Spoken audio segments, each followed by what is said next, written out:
never figured this out before we go live. I know. That's just how it's going to be. We're just always going to be on the wrong sides until time comes where I'm here first.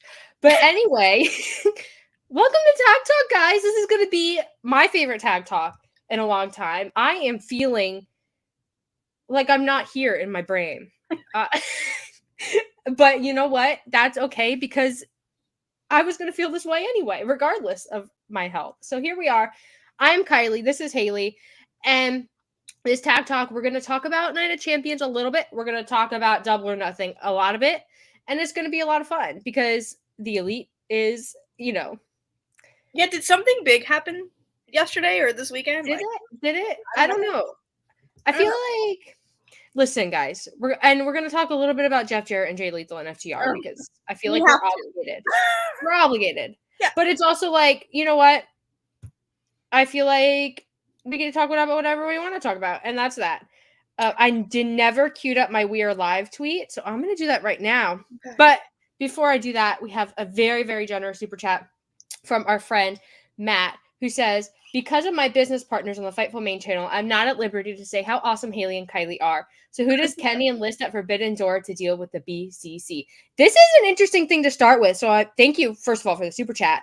And thank you also for bringing this up because at the end of Double or Nothing, Kenny, this wasn't on the pay-per-view, but Kenny got on the mic and he basically said that he's going to bring in 2 non-AEW friends to help them with the BCC.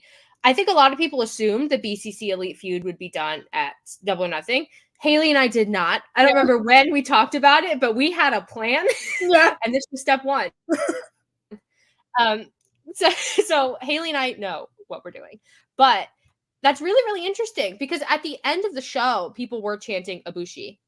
Yeah. And I think Ibushi is like basically, I mean, that's the obvious choice for Kenny Omega. But the fact that it's 2 non-AEW friends, because for some reason Don Callis needs someone opposite him. I just a little bit of a segue. I was thinking about it last night after the show. I was just like brushing my teeth and I was like, you know what? Don Callis doesn't need to be in the BCC, but I love the idea of him having this inflated sense of self-importance and Jon Moxley just letting him tag along like a little puppy. Being like, oh my God, okay, Don, well, here we go. And Don's like, I'm so excited to be here. You're such a great wrestler, Jon. I just love that. I think it'd be fun to see them turn on him in the end. Yeah. That'll make I also love the Takeshita just so casually. Listen, Haley, we have to tell. I'm in a mood. At the beginning of Double or Nothing, like literally, I didn't even hours before the Takeshita thing happened. Haley and I were like, "This cameraman is really sus." We literally, I texted her because I was like, "There's something so weird about this," but like, I've seen him on like other pay-per-views and stuff before, so I was like, oh, maybe it's the same person and I'm just like being cuckoo, like literally crazy. But I texted her and I was like, listen, you're gonna think I'm crazy, but this cameraman is sus. And she was like, I was literally just saying that to my sister. And I was like, it's true. Listen, the way he squatted down to film Adam Cole getting that fire extinguisher, I was like, that's suspicious. That is not how that cameraman moves. And I know how that cameraman moves because I studied him closely when we all thought he was Claudio. Mm-hmm. So I'm just saying, and also I love that the cameraman reveal happened in a match with Claudio. Thought it was great. Yeah. Oh. But I think Ibushi, back to the question, I think Ibushi is like a shoe-in for that.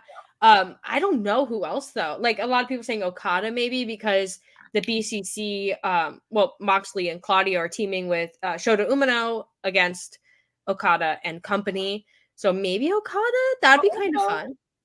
But also, on New Year's, Omega and Okada team together. So that's true. And it was a great match. First of all, Haley and I talked about it. If you want to go back and watch that. If we talked about it, of course we did. We would never miss something like that.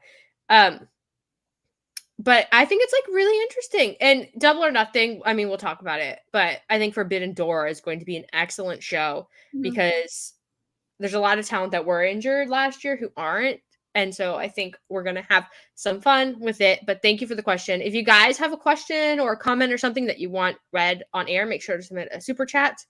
We'll read them. We're just going to have a good time and vibe today. We're going to talk about BTE a little bit. We're going to talk about Night of Champions specifically, the Bloodline, and then we'll get into Double or Nothing and what a controversial show Double or Nothing was. Oh, listen, you guys, before we get there, I just want to say, and like, if you guys watch the show, you probably know I wasn't really that excited. There were a couple of matches that I wanted to see, but like overall, the card, I was like, this is not for me, And I was watching the show, and I'm like, man, am I just being sour, or is this like not for me? Like, I don't know what's going on. I just couldn't get into it. Like, I don't know if it's just because the crowd wasn't mic'd up right, like it hasn't been lately, or what it was, but I was just not into it. But then you know what? House of Black, the Acclaimed, the women's match, Jade and Taya really turned it around for me. So gold. we'll talk about that stuff later, but I just had to say that. You know what? We should start with Night of Champions and then do BTE and AW at the same time. So, Night of Champions. I'm going to be honest, guys. I do not watch Saudi Arabia shows. I just can't get through them. It's my own personal thing. But I did go and I watched this angle, which if you, I don't remember which tag talk it was, but in the past, Haley and I had talked about how weird it was for Roman Reigns and Solo Sikoa to be challenging for the titles. And I still felt it was weird. And I think the weirdness came through in this match. But we're starting to see the cracks in the bloodline. Finally, it's not the angle I had hoped for because I think we had all hoped for the end of the bloodline to, one, more heavily involve Sammy. And he was there, but he's not there. You know what I mean? And two, I thought that Roman losing the belt was going to turn him into some like brutal dictator type thing. And that is where we would get that. But we didn't. But this was okay. It was fine. It did its job. I'm excited to see where we go from here with Jimmy and Roman. I don't know. The bloodline has just been coasting for so long that I'm hesitant to buy into it. You know what I mean? I mean, I kind of am. Is that bad to say? Like, I feel like for such a long time it was stale for me. Like, it got really old really fast. And then, Sammy came along and it was like a breath of fresh air into the angle. And then I was like, okay. But listen, I was swerved. Okay. I was like, it has to be Jay. Like, it's going to be Jay. And it was not Jay. Jimmy kicked Roman. I was so shocked. And I don't know if that's like me being naive, but listen, I didn't expect it, but I kind of like it.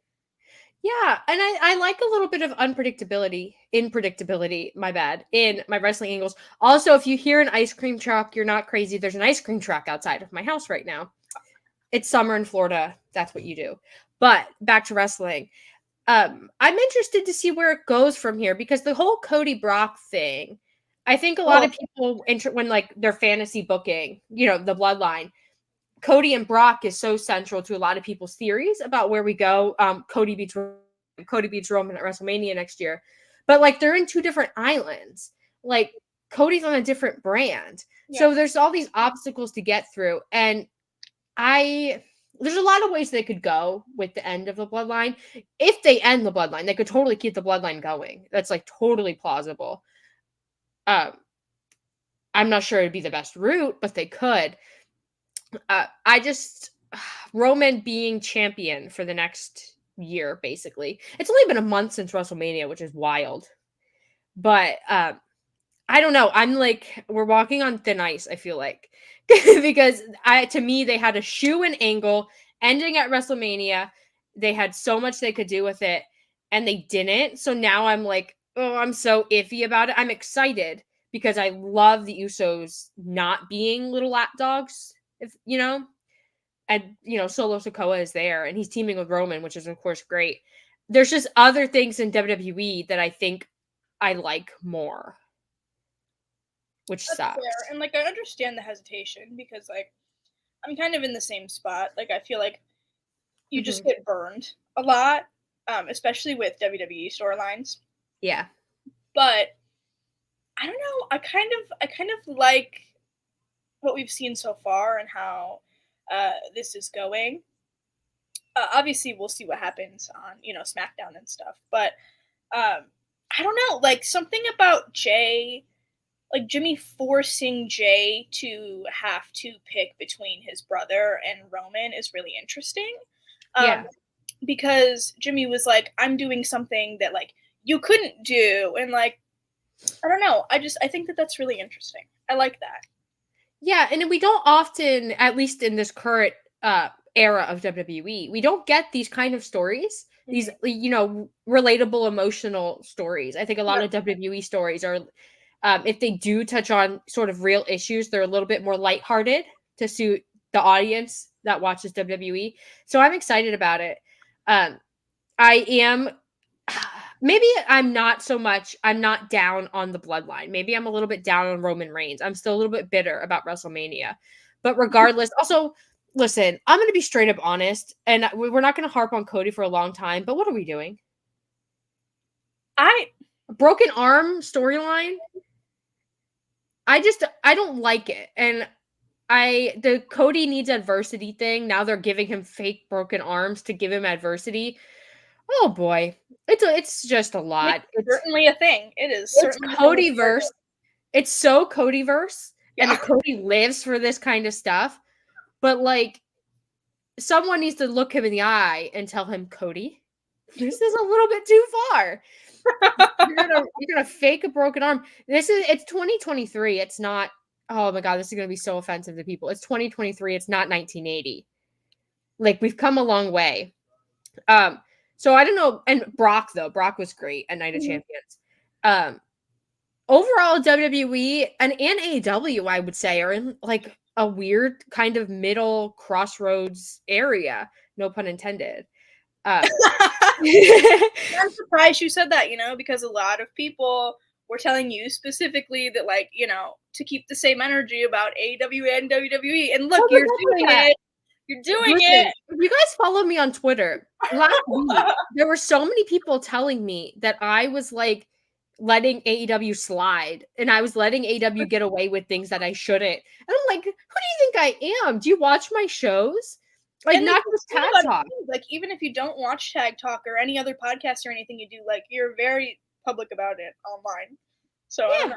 It's funny. I don't know. It's a little bit weird. But overall, I think Night of Champions was a good show. I don't like Saudi shows. I don't necessarily appreciate that they're there, but I do think Triple H's era makes the most of it because they're obligated to be there. They do what they have to do. They get in, they get out. Good. That's all I have to say. That's all I have to say about WWE. Yeah. That's fine. But you know what we did get today is a new episode of BTE, and I have to say I was excited. I was like, what are we gonna get this week? And we did get some things. A lot of Dark Order stuff in this episode, which I was really excited about. Me too. And Best Friends. Yes! So the Dark Order are basically trying to find a way to kind of reinvent the Dark Order, and they're recruiting again, and they attempt to recruit the Best Friends, and the Best Friends are like, well, we already have this group. Like, we have Orange, we have Chris, we have Chaos in Japan, like, we have all of these things, like, do you want all of us? And the Dark Order is basically like, yes, like, we want all of you. And they're like, well, no. But that's not going to stop the Dark Order. They are heavily pursuing Best Friends, and I think that's interesting. Yeah, I think because they're both groups, I should say, are kind of goofy, but in two different ways. Yeah. I think they're just like a match made in heaven for being the elite. I don't know if it translates to actual, AW story stuff. I wish it would, because I think it'd be a lot of fun. And I think trios wise, I think that's, a shoe-in 5-star trios match with that group. I do, and I've said it for like a long time. I feel like Dark Order needs to recruit, just because Stu is in ROH doing stuff, not really in AW, and then it's just 3. But it's like they don't do trio stuff really, and they're just kind of there. So I'm excited for it. And I hope that, if not trios, I hope that we see both groups in the tag division. Because if this weekend showed anything, it's that the AW tag division is in a rough spot. the FTR Jarrett Lethal match was a sleeper until the end with the guitars and Karen Jarrett and all that. I mean, I will say, listen, Karen Jarrett really carried this match. Okay, like she really she carried it. I'll just say, did. I'm gonna give her flowers. She did, and I appreciated it because it needed it. Yeah, I absolutely did. It wasn't, and here's the thing, and just like overall Double or Nothing thoughts. I don't feel like Double or Nothing was a dumpster fire of a show, and a lot of people have said it was. I think, and in retrospect, going back and watching, I could see what they were trying to do with a lot of things. They're trying to be a little bit different. They're trying to experiment with new things, probably because the Collision show is coming, and they're trying to figure out where stylistically the shows will be, who will be where, all that sort of stuff. But the show didn't feel like AEW until Jade Cargill. Mm-hmm. And that's a problem to me because you can't have AEW's always been variety, but it's always felt like AEW regardless of what it was. But you can't have this stuff if, let's say, FTR does and Jeff Jarrett and Jay Lethal do this stuff all the time and it's on Collision. Collision is going to look really different from Dynamite. Yeah. So and I think the crowd reactions kind of, prove that. So Forbidden Door is going to be really interesting. The lead up to Forbidden Door in terms of that. Yeah, and I can appreciate AEW always wanting to kind of push the envelope and do really creative things on their pay-per-views and really send the fans home with really happy with like a really good show. But I feel like the first half of the pay-per-view was a little overbooked. No pun intended. It was very clunky. Fightful overbooked? It was very clunky. And it was just kind of hard to get into. But like you said, it really picked up with Jade and Taya and that whole thing, which I have my thoughts on, but that's for a different show.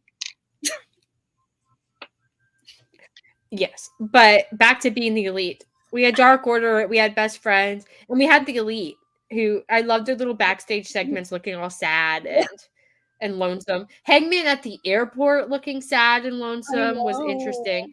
I don't know where. Okay, so I'm presuming that the Elite will stay feuding with the Blackpool Combat Club. Yeah. Kenny Omega and his mystery friends, whoever that might be. Which, are they Kenny Omega's friends or are they friends of the Elite? That's a great question. Like, are we being thrown off course? Like, is it not? Yeah. Like, does Hangman have friends that? Are we being gaslit? Is this psychological? Oh, there we go. You were frozen for a sec. You were frozen on mine. Oh, we're back though. They want us to stop. See? I know. Every time we go live, there's always. I know. It's just. It's anyway brutal out here. Anyway. Finish what you were saying. I wasn't saying anything. You were talking. Oh, well, I mean, I guess I'll come up with something then. I wasn't. Well, I don't remember what I was saying. Like, are they Kenny's friends or are the Elite's friends? Are they the Elite's friends? Oh, yeah. And have, Yeah, because I feel like it's the story being that the Elite are back together and like totally fine is cool. But I think that there's still tension there. So I'd like them to explore that internally as the Elite. And I think there were teases of that in the match, the Anarchy in the Arena, Hangman accidentally hitting Kenny, some communication issues, so on in the match. So I'm excited about that part. And I think on being the Elite, they definitely alluded to that. I did expect more about the Elite in being the Elite. But regardless, Dark Order and Best Friends doing things together, I'm so here for it. And I'm really excited. Like Double or Nothing was mid, but like moving forward, there's so many incredible things that they can do. Speaking of incredible things, I just wanted to shout out House of Black and the Acclaimed and Billy Gunn. Because the entire show, And I tweeted this a couple times, and I texted it to Haley. We're in a group chat. I was texting her in the group chat, and I was like, "Where's House of Black?" Like the show was lagging, and I was like, "Where's House of Black? Where's Julia?" No, but I'm telling you, when they came out and the acclaimed came out, I was like, okay, they're gonna change the direction of the show, and they started to, and I don't know, I was really down about the acclaimed losing the titles for a long time. I felt like they didn't need to at the time, but I feel like they don't need the titles. They're over. Fans love them, and they were the perfect act to throw in that spot, because I feel like a lot of people were tuning out, going to sleep, literally. Yeah, this crowd. So it I think if you watched at home, the crowd was like quiet. Yeah.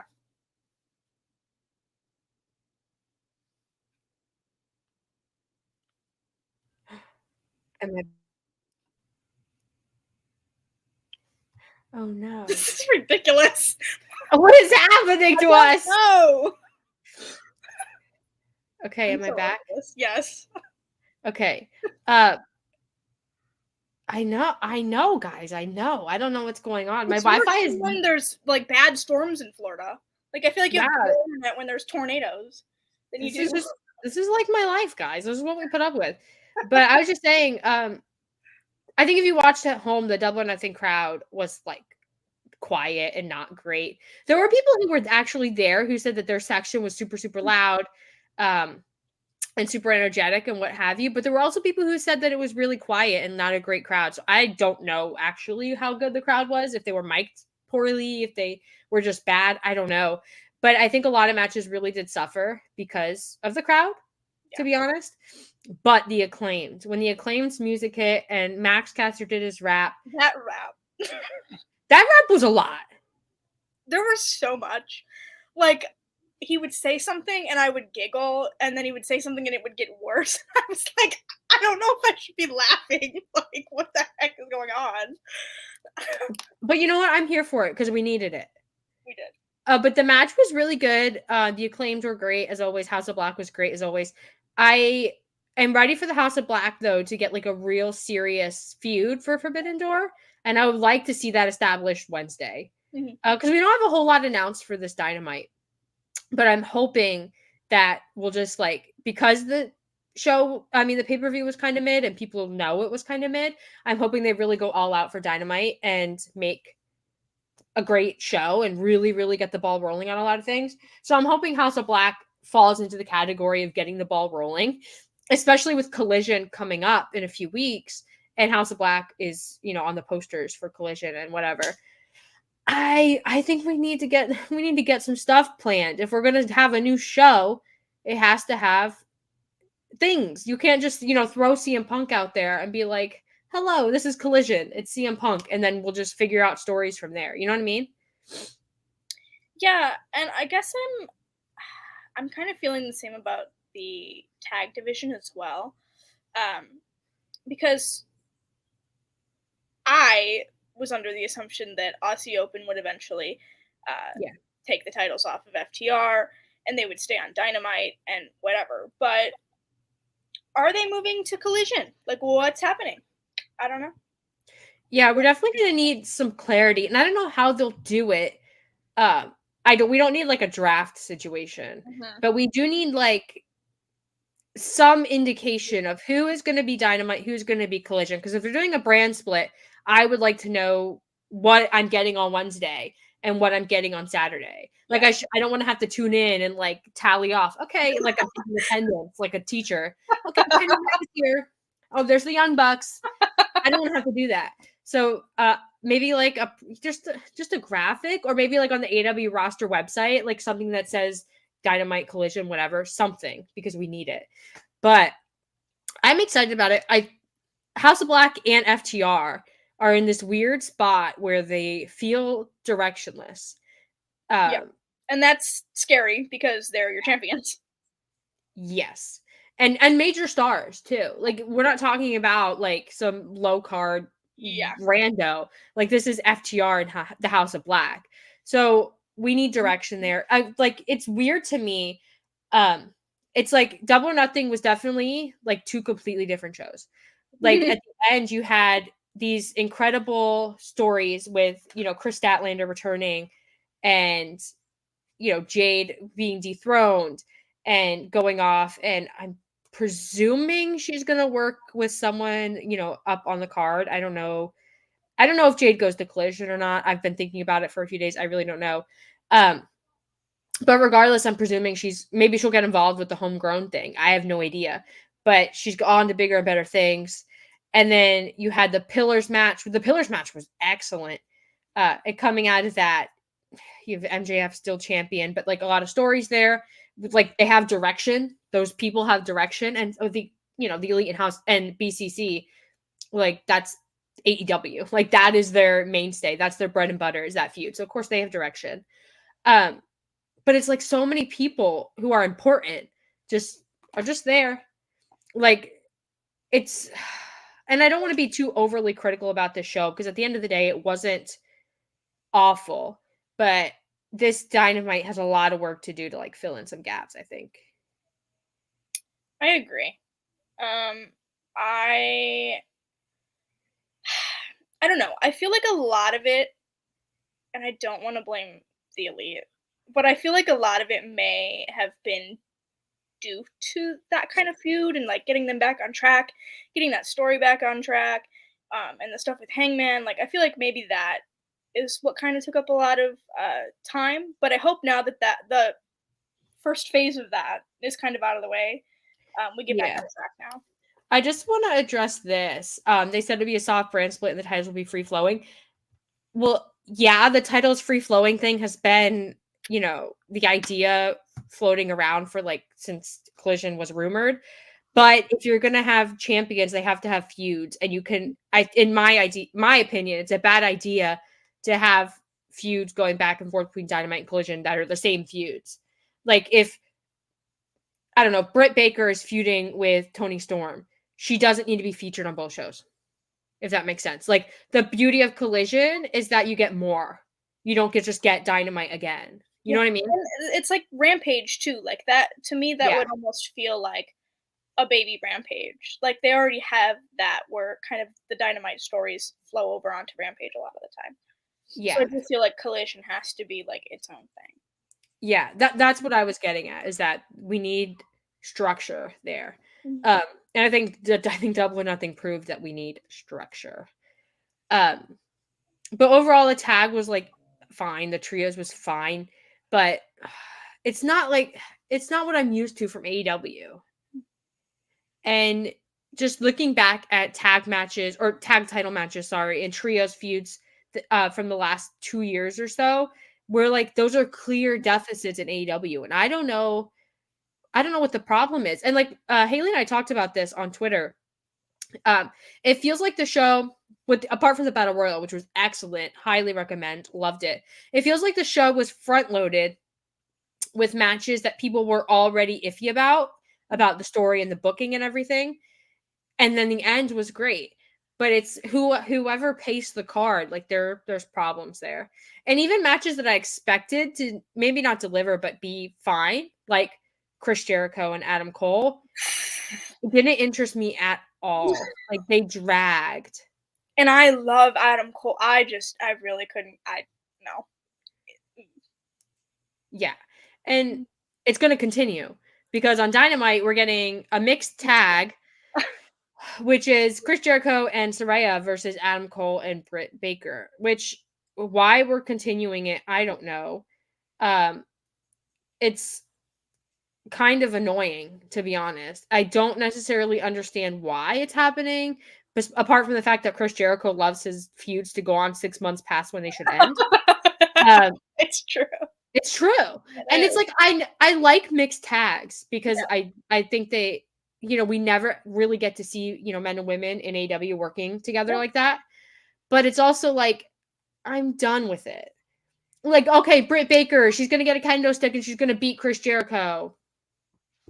I saw it already.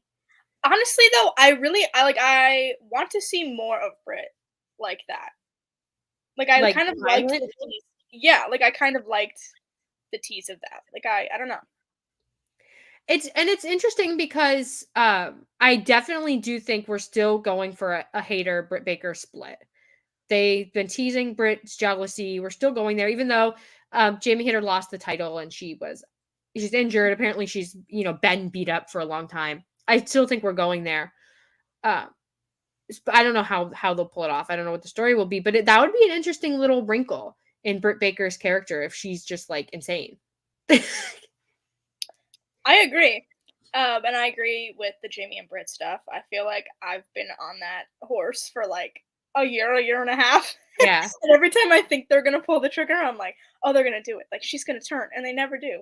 But this time I feel like maybe because I feel like it's the biggest women's match they could do. It is. Especially it all in, you know? Yeah, it definitely is. And I don't know like looking ahead, I don't know what the resolution is to the Outcasts versus Homegrown story. Presumably Blood and Guts, but now I feel like the Elite Blackpool Combat Club is going to Blood and Guts, and are we going to do? We could do double Blood and Guts. I'd be here for it. You could like start the show with the women and end the show with the men. Like we could totally do double Blood and Guts. I'd be here for it. But with Toni Storm as champion, I almost expect there to be issues within the Outcasts, especially from Saraya, because she picked Toni Storm to be in the Outcasts, and now Toni Storm is the champion and not Saraya. So I expect there to be issues there. And of course, Britt and Jamie have issues. And then also, like, where are all the other homegrown people? Where are they at? Just occasionally pop up. Like it's like, hi, I'm Sky Blue. And then she's gone. Yeah. She's like, I'll only help you this Ring one. of Honor. She's like, I gotta go. My promo time in my matches, like, and Willow's like, oh, I gotta go to New Japan. I gotta go do champ things, you know. I got things I got obligations. I got things to do. They gotta sort that out. They gotta figure out who's gonna be where. But I wouldn't be opposed to it. Double Blood and Guts. The more I think about it, I think it'd be a little bit of a fun thing. But the women's division is in a good spot, I think, overall. In terms of the talent they have and the direction they're going, I think both titles have, after Double or Nothing, I should say, both titles have progressed, especially the TBS title. Like, we're finally getting movement there. So, I'm excited. I'm into it. I'm not into the mixed tag. I guess that's my final thought on that. I'm the same. And, not to keep, like, harping on the women's division, but I feel like for a long time, we were kind of like down on them. You know what I mean? Like it wasn't connecting with us, whatever. But they're in a really good spot right now, and I'm excited to kind of see where they go from here, especially with Jade. Yes. I thought she looked fantastic. I loved her gear, loved her entrance. I think that this defense was probably her best defense in her reign, period. And I think it was the best of both the matches that she had with Taya. So yeah, I'm excited to see where they go with Jade. Yeah, I definitely thought this was probably her best match in AEW. Yeah. I loved this match, but we're in a good spot. So FTR at the end of their match, they go backstage. For some reason, they run into Bullet Club Gold harassing Ricky Stark. And they defend Ricky, and I have thoughts, but I want to hear your thoughts first.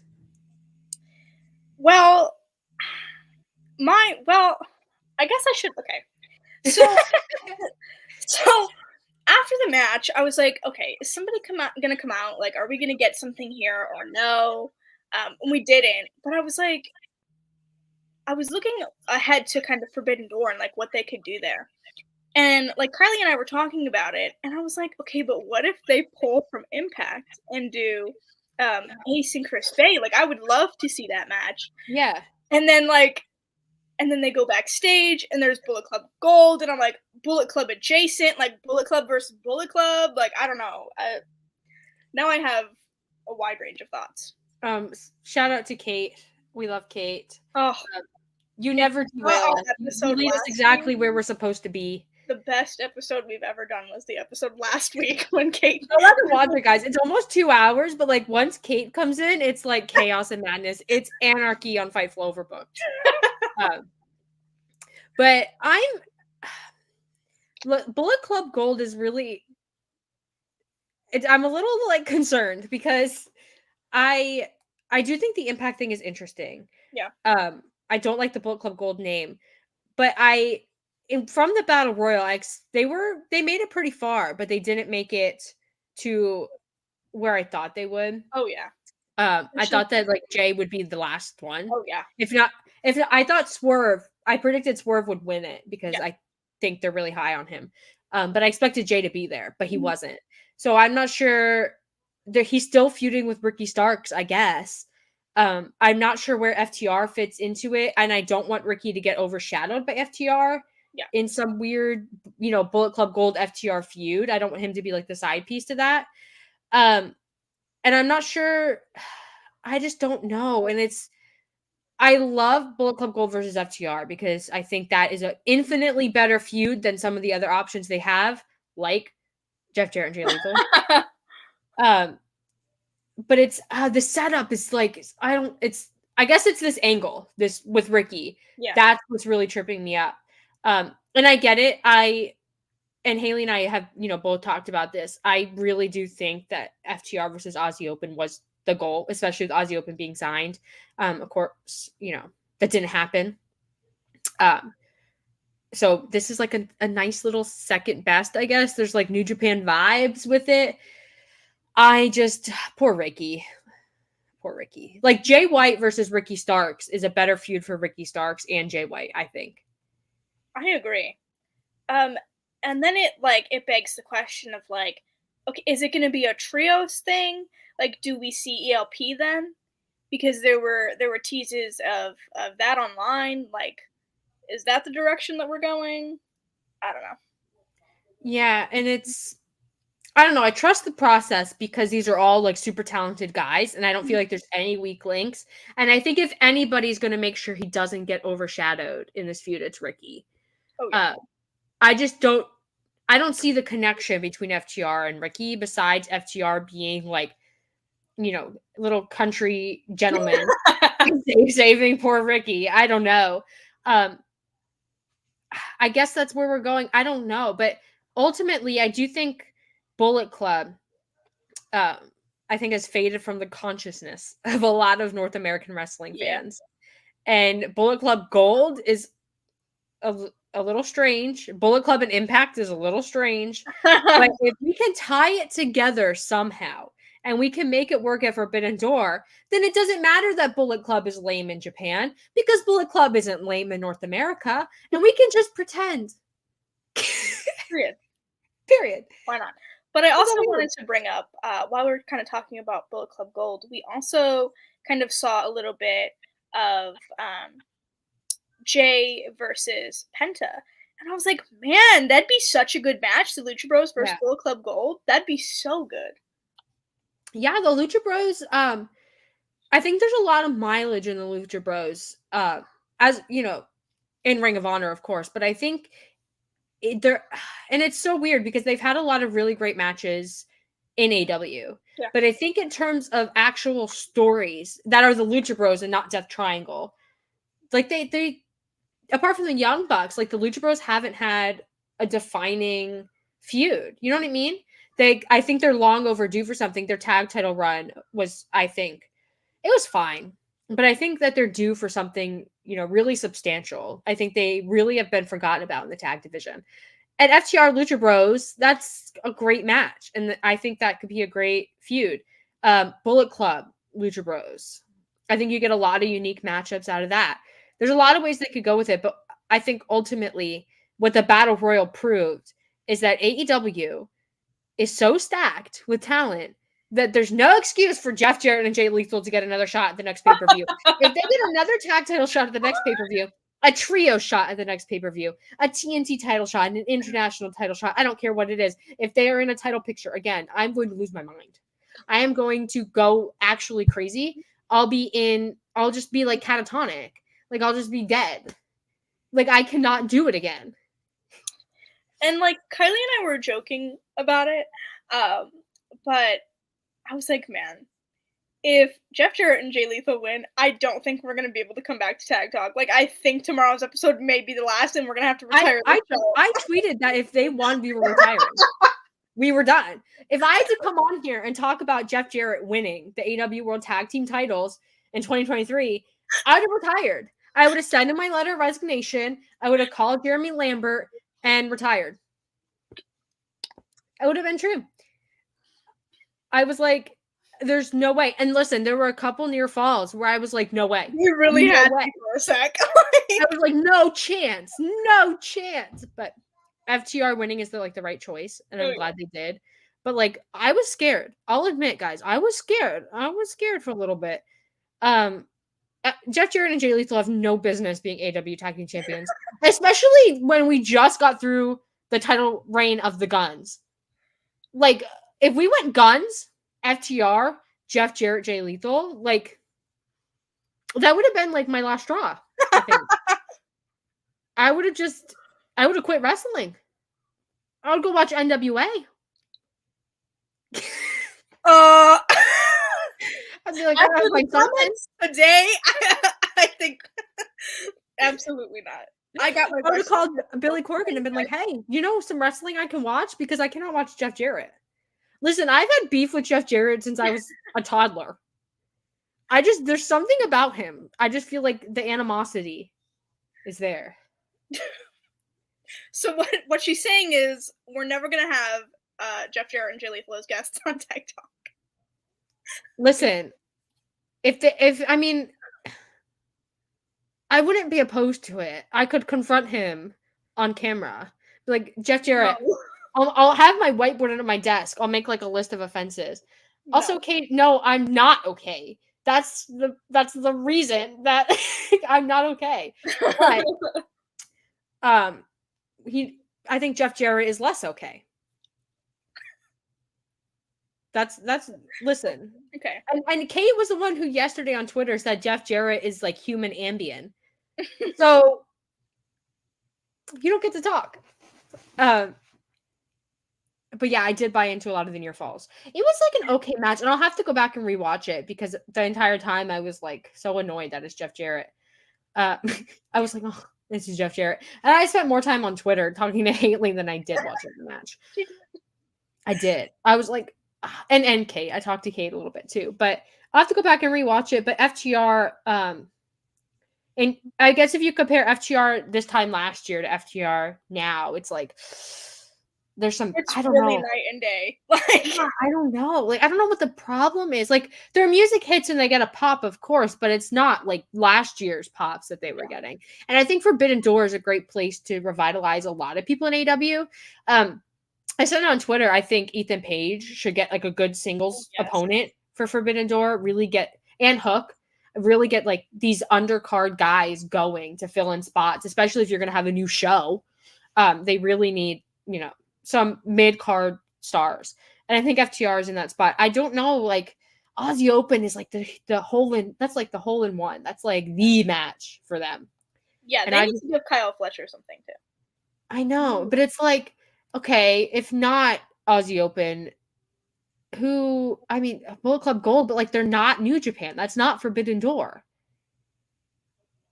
That's why I said Impact. But look, because we sat here last year and we put on our clown shoes and we were like, Forbidden Door, like, we're going to have all these promotions. Like, it's going to be AEW, it's going to be Impact, it's going to be New Japan, it's going to be Stardom, it's going to be all of these companies working together. And that's not what we got. And I feel like I need to be realistic about it, but I also can't shake the thought of the Bullet Club.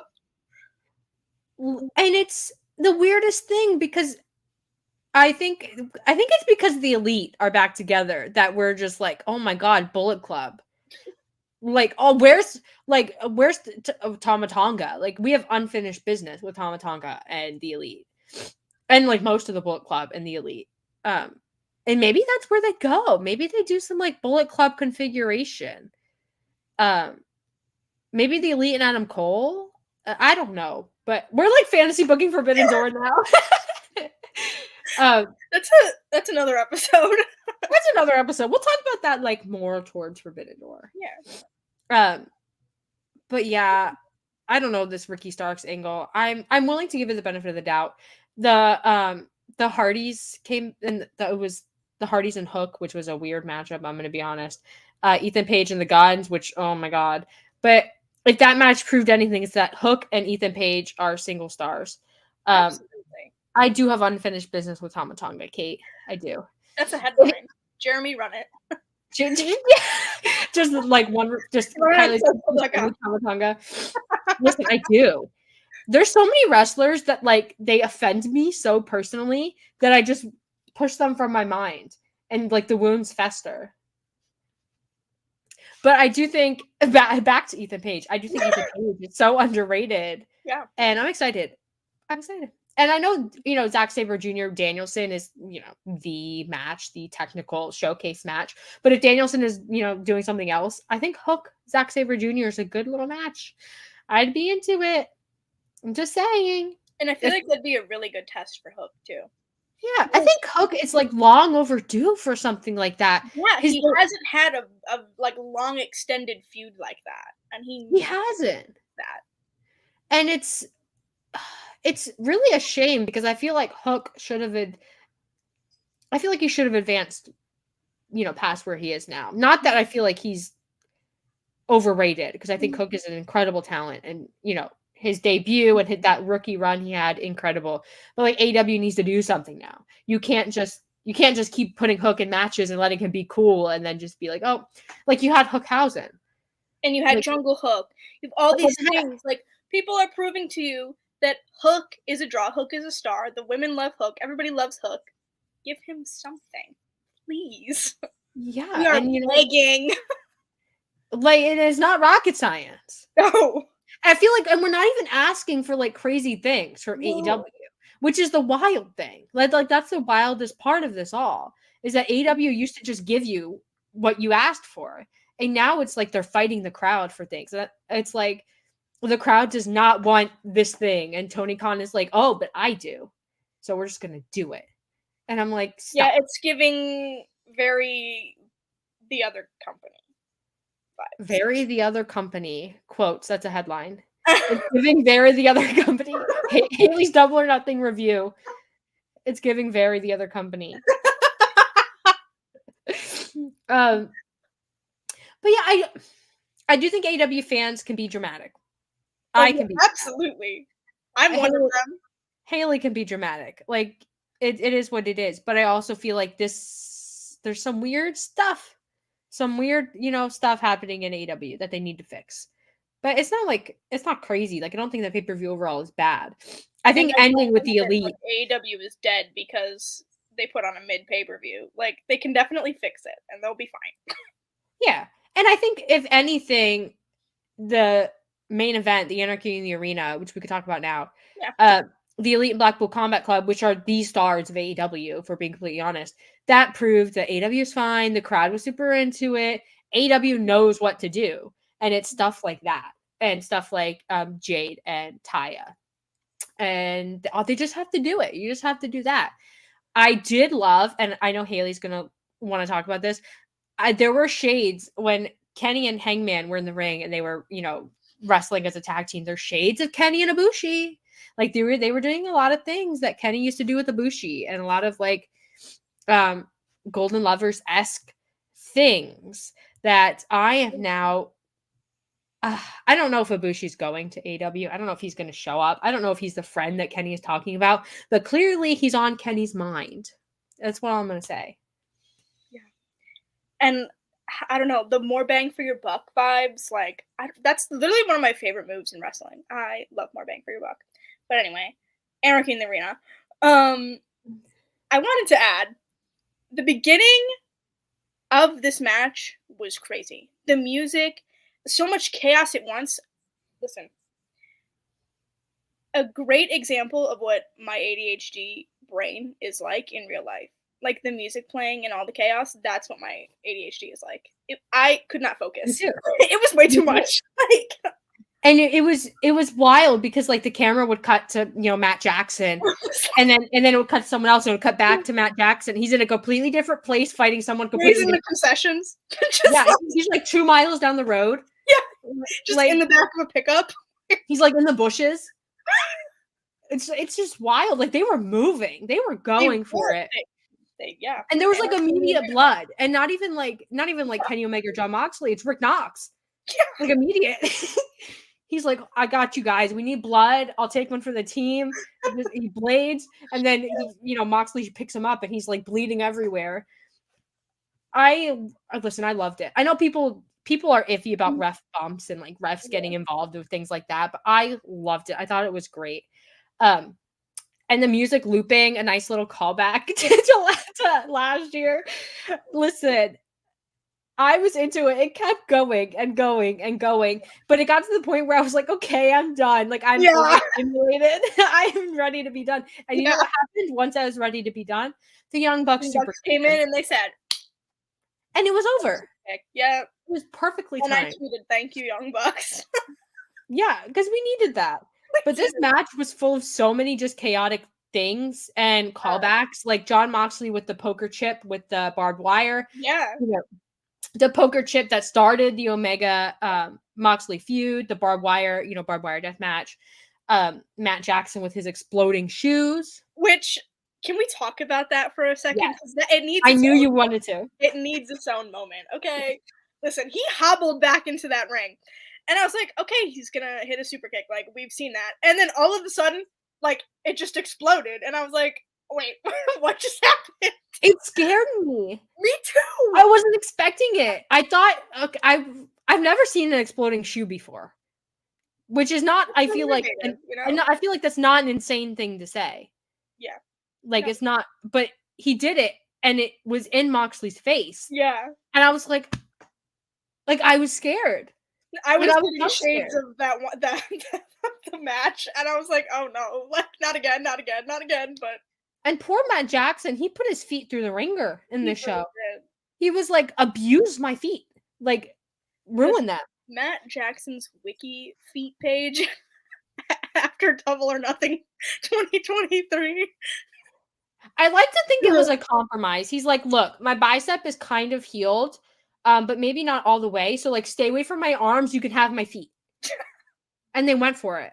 And the tags ended up being kind of a nuisance in the match because Danielson was doing things and landing in the tacks. Yeah.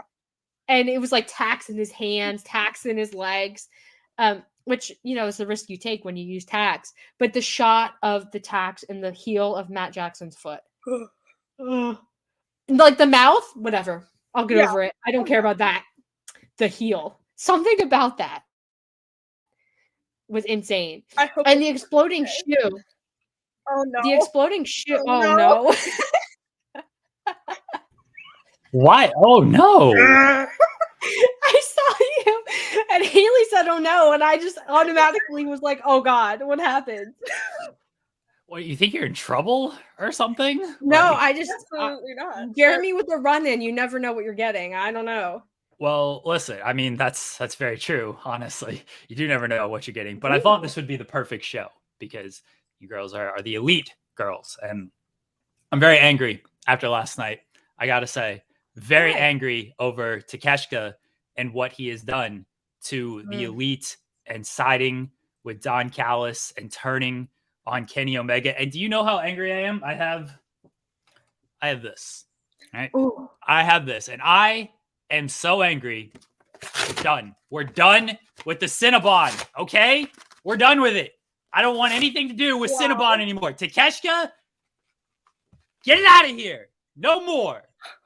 No more Cinnabon. The Cinnabon boycott. I will not support Cinnabon anymore after Takeshita's action. Oh my. That is a statement, Jeremy. Yes. That is really a statement. That's a commitment. That's a big sacrifice you're making for your values. It was really brave. I will do it. I'm elite all the way. The elite. I'm with them all the way. Yeah. I will not support the Cinnabon anymore. Done with it. I respect it. I'll jump on board on the boycott. I'll commit right here, right now. No Cinnabon. Thank you. I'll do it too. You know? All right. I feel like that was pressure, but you know what? I'm for the cause. I'm glad we're all on the same page. That's it. I thought this would be the proper show to do my Cinnabon boycott. I'm glad you chose us. Of course. You the elite girls. Why wouldn't I? Tag Talk, the best show on Fightful Overbooked. Everyone, thank you. Takeshita, get out of here, Takeshita. No Cinnabon. Fighting words. Listen, Jeremy's right, guys. Boycott. Yeah. Cinnabon. Let them, let them pay for what Takeshita did. That's their boy. You know what? Should we get into that now that Jeremy kind of, I feel like it was the elephant in the room, Takeshita, and what happened? Sure. Sorry, I was reading Kate's comments. I was like, oh God, Kate. But before we do that, I just wanted to say, I thought it was funny that Matt Jackson had his little exploding shoe moment, and Kenny Omega, when it was his turn to have exploding moments, he's like, we're going to surround the ring in explosives. We're going to blow the whole thing up. I just thought that was funny. But Matt's like, here's my little shoe. But also, I love, because he talked about wanting to do, like, the flaming shoe and the flaming super kick. Mm-hmm. And then, Janela had kind of done something like that a couple months back. But I feel like this is really innovative, and I did not expect it. I think it was a really cool moment. Yeah, I really liked it. And the pictures that have been posted online from it, they look so cool. Yeah, and the sneaker fans are really mad. They're so mad. I posted a thing on my Twitter, like Matt Jackson was posting on his Instagram story articles that sneaker magazines and outlets were writing about it because it's cool. Yeah. And there's fans who are like, is this Shawn Michaels' son? So mad. This is called Sweet Chin Music. How could you destroy your shoes like that? It's really funny. Really funny. So I posted some on my Twitter if you want to look at them. But I just think Matt Jackson constantly alienating the sneaker fan base. I love how upset so they get. Like, they really do. It's such a good bit. And, like, who cares? Like, if they want to spend their money on expensive shoes and explode them in the ring, like, that's their right. And it's cool. So, whatever. Listen, I'm fine with it. But let's get to Takeshita, because I expected Don Callis and Takeshita to be here. Just because they haven't really been around, and I expected it to happen. And I think once Don Callis turned on Kenny Omega, I think most fans connected Takeshita to the BCC, because last July he bled with Mox, he earned his spot, which my headcanon is that he's been in the BCC this whole time, but undercover, incognito, Yeah. That's what I'm going to choose to believe, whether it's true or not. I don't care. But basically, so the match is going great. The Elite are doing elite things. The BCC is bleeding and covering everybody in their blood. And then Don Callis shows up, and he jumps up on the apron, and he tries to stop Kenny Omega, and Kenny Omega's like, oh, I finally get to beat you up. Let's go. But Takeshita's there. Takeshita, the cameraman. Which we talked about. Yeah, we talked about. You can go back and if you didn't see it. And now Takeshita is officially BCC, but Wheeler Yuta pins Kenny Omega. I thought that was so great for Yuta. Yeah. I love that. And I think, last week I had said that it's the BCC is 3 of the best wrestlers in the world, and Farrell, Wheeler Yuta, the Farrell little brother. And I'm really glad that he got the pin here over Kenny Omega, especially because I feel like it moves him up into the space where the other BCC members are, especially because Kenny Omega has beaten Moxley, and Omega and Danielson was a draw. So now Wheeler Yuta has something that gets him up there, which I really appreciated, because the BCC isn't recruiting a ton of young people like the story was supposed to go. It was just Yuta. He's just there. He really needed that. But yeah, Don Callis, Takeshita in the BCC ? Don Callis in the BCC is not for me. But like I said earlier, I love the idea of them just tolerating him because he's so annoying. Yeah. And gifting Moxley a painting, like the Kenny Omega Don Callis painting, you know the one I'm talking about? Getting Moxley one, or giving it to Renee. Oh my God. There's so many comedic angles to go with it, Yeah, it would be kind of great.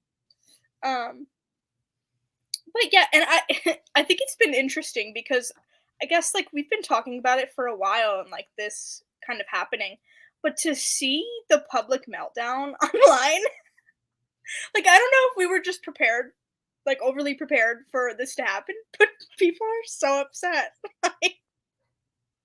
I mean, Takeshita, crossed the line. He betrayed his values. Broke our hearts. We got that man over simply because we liked him. You know what? And he was great in the ring. And you know what? We cheered for him. And what does he do? He betrays the heart and soul of AEW. Boycott Cinnabon. Yes. That's the moral of the story. Boycott Cinnabon. I love Jeremy. Jeremy is so great. You guys have no idea how great Jeremy is. He's the best. But overall, I feel like Anarchy in the Arena was a highlight of the show. Yeah. The feud continues, of course, because Don Callis and Takeshita and Kenny Omega and his mystery friends. I hate us. That was like the twins in The Shining. His mystery friends. People on Twitter though have had interesting predictions for these mystery friends. Mm-hmm. Like I'm kind of excited about it. I don't know. I don't know if we do this at Forbidden Door, if like we push it, like because Forbidden Door, I mean, presumably you would want the Elite versus, someone in New Japan. But I'm excited about it. I'm glad the feud isn't over, which is like a weird thing because I think a lot of times when we get to pay-per-views, I'm ready for the feuds to be done and like we can wrap the story up and move on. But this one, I'm like, I wouldn't mind if this feud continues through the year. Like, I'm so into it. There's so much they could do with it. Like, there's so many singles matches that they haven't done. There's so many tag matches that we could still see. Like, there's a lot that you could do with it still. And you could do weeks, literally weeks of the BCC terrorizing the Elite because they have the numbers now. They didn't have the numbers because Hangman came back, but now they have the numbers again. And you could do so much of just the Elite getting beaten down and like fighting with each other because they're stressed and nervous and they don't know what to do. And whether you bring in Ibushi or not, I think fans expect Ibushi, but if it's not Ibushi, you have to do something to make it clear it's not Ibushi. But it's going to be a lot of fun. And I'm so into it. I really am. And it's weird because I look at something like the JAS and Adam Cole, and I'm like, oh God, please be done. But it's like, I don't know, there's something so special about this Elite BCC feud. There's something so special about both of these groups, I would say. And I also just love heel Danielson being like, the wise sage of wrestling, like walking around covered in blood, like with looking scraggly like Danielson always does. Yeah. Just being absolutely insane. I love it. And Claudio was great in this match. And Claudio going to New Japan. Oh my God, we didn't even talk about Claudio. Claudio's going to New Japan. It's like a 6-man tag, but like Claudio in New Japan opens the door for Claudio doing other things in New Japan. And I'm going to be honest, put Claudio in the G1. Listen. Yes. If I was Danielson, Claudio. And it's, again, them not putting Danielson or AEW not wanting Danielson in there. I could see them, being iffy about that. But Claudio, listen, stick him in there. Let him have a good run. Moxley got to do it. Yeah. Yeah. And if it doesn't happen, I'm writing a letter. I'm going to write a strongly worded letter to Tony Khan. And also, I tweeted this, and I'm going to say it just so we stick by it. If Double or Nothing is in Vegas next year, we got to do something, guys. Oh, my gosh. We got to organize against that. We were talking about it because I feel like it's just a product of running the same market, right? But there's so many other places that they could do it. Like, I saw a lot of people saying Atlantic City, like, you could keep the same kind of vibe, or just, like, anywhere in Jersey, I guess, but Atlantic City. I know Kiley had said Georgia or Atlanta to me. Mm-hmm. So I feel like, you can kind of flip back and forth between these markets so they don't get stale.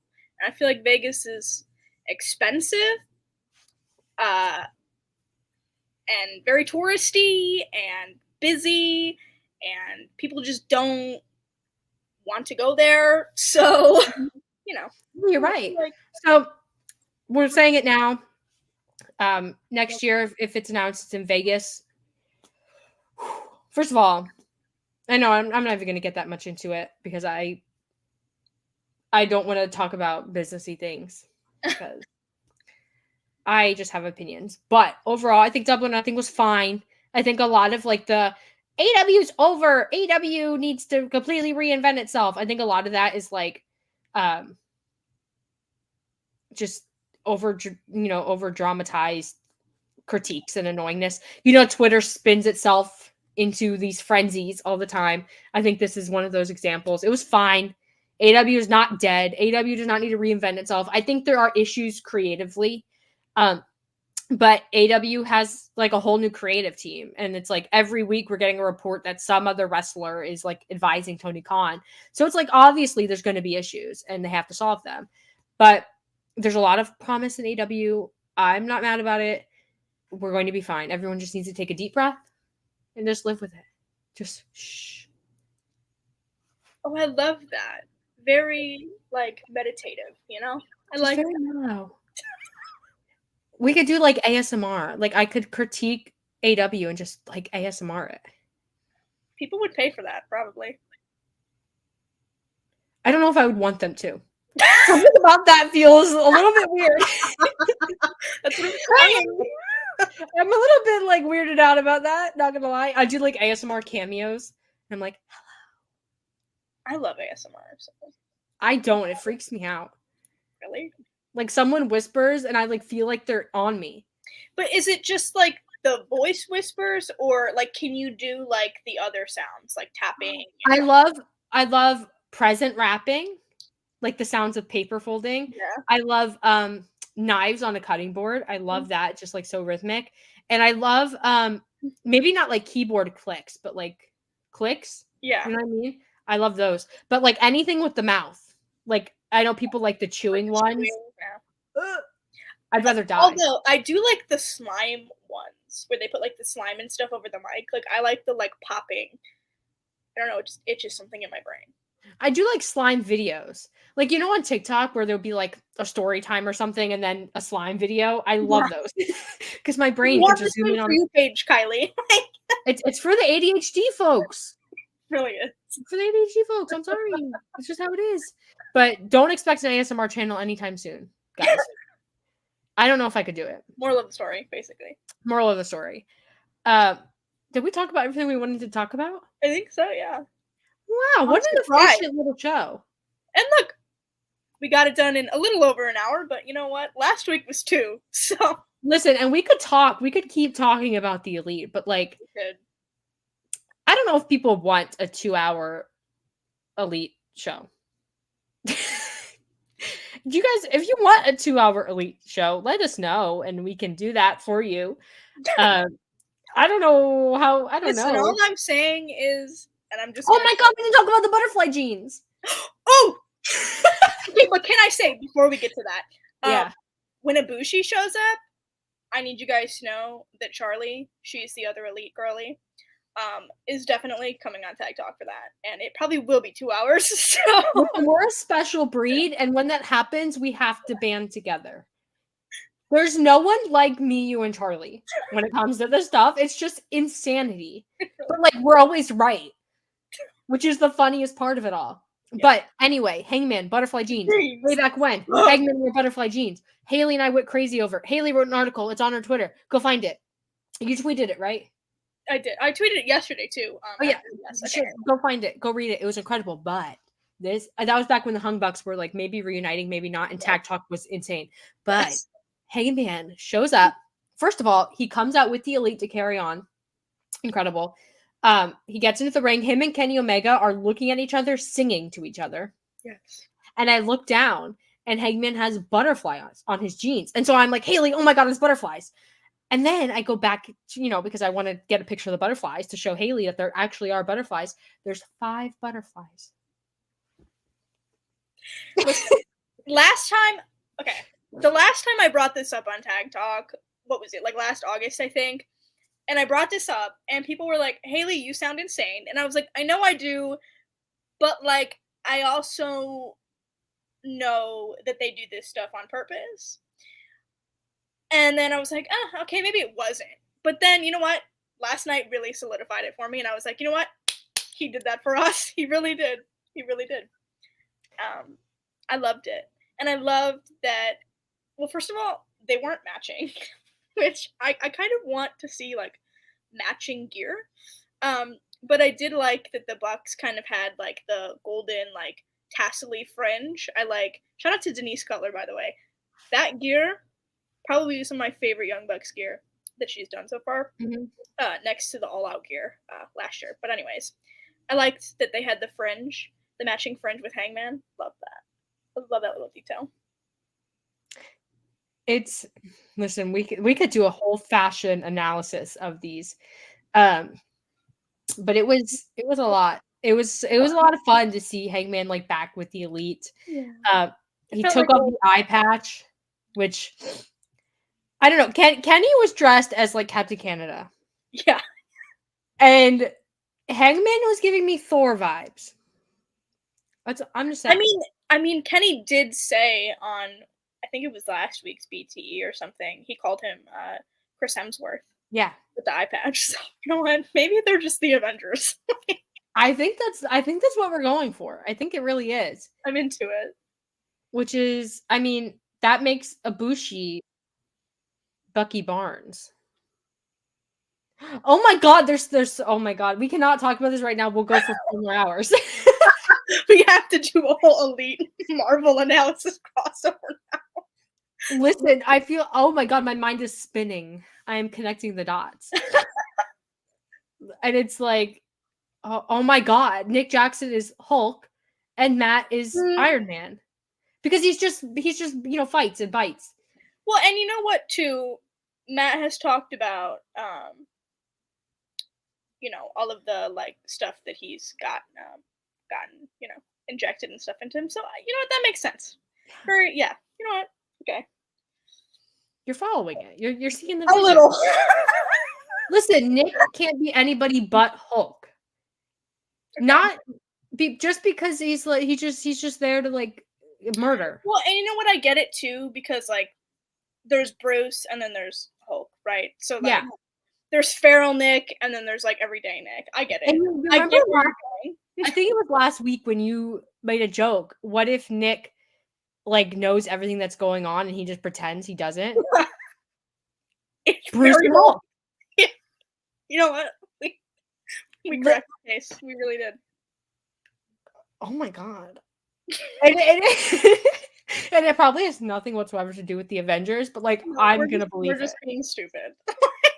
We really are being stupid, but you know what? That's part of the fun of wrestling, I feel like. Absolutely. And Cody Rhodes is Homelander.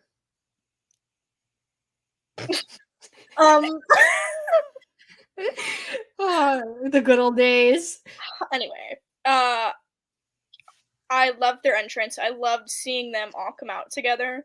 Seeing them in a lineup together again made me shed tears. And I'm not even trying to be dramatic. But, like, I kind of did. I kind of did, too. It's okay. Okay, I'm glad I wasn't alone. Listen, it's like, when the Elite returned and they did Carry On, I sobbed. Full-on sobbed. You can ask Jackie from Elite POV. Anyone from Elite POV, because they were sitting next to me. I sobbed the whole time. I couldn't even watch the match because I was crying. And I'm not embarrassed about it. And then this time it's like Carry On again, and it's like a significant moment. Of course I cried.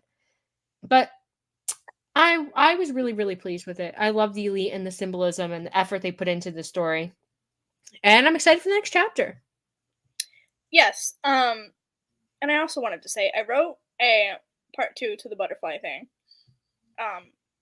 I was literally up until like 3:30 in the morning, just typing away on my computer. So I wrote a part 2. Kind of everything from last August to now. And then a little bit of the future. And like the possibility of Ibushi coming in. And I talked about kind of how Hangman wears these pants with the butterflies. When there's like a big turning point in the story. Like last time, it was kind of the rebirth of his relationship, his brotherhood, you know, with the Bucks. Now, it's interesting. You know, they're reunited. Takeshita, Dawn, turned. Like, what's next? You know? So I I'm kind of like excited about it. kind of like that he does that. I don't know if that's intentional or not, or if I'm just reading too much into that, but I kind of like, I'm gonna believe that in my head. Okay, in my head canon, that's why he wears those. And well, it has to be because he never wears them anytime else. And there are 5 butterflies. So like, is it Ibushi? It has to be. A big turning point in the story. Exactly. Listen, when I saw those 5 butterflies, because I was expecting 4, and I was like, oh man. And I was like, wait, 1, 2, 3, 4, 5. I'm just saying. I wasn't wearing my glasses, so I couldn't see, and then Kiley told me that, and I started spiraling from then on. I know you did. I could sense it. Miles away, but I could feel the energy. It was really bad. Anyways. Do you have any final thoughts? My final thoughts. Honestly, I don't. I think I said all my kind of final thoughts throughout the episode. But they just weren't final, you know? If the 5th butterfly was Takeshita, I would cry. I don't even want to think about that. I'll cry. Also, your first time seeing you two. Can't wait for the next show. Yeah. Thank you. We have a really great community here, guys, and I just want to say that. Very positive. We love it. It's the best part of our week, genuinely.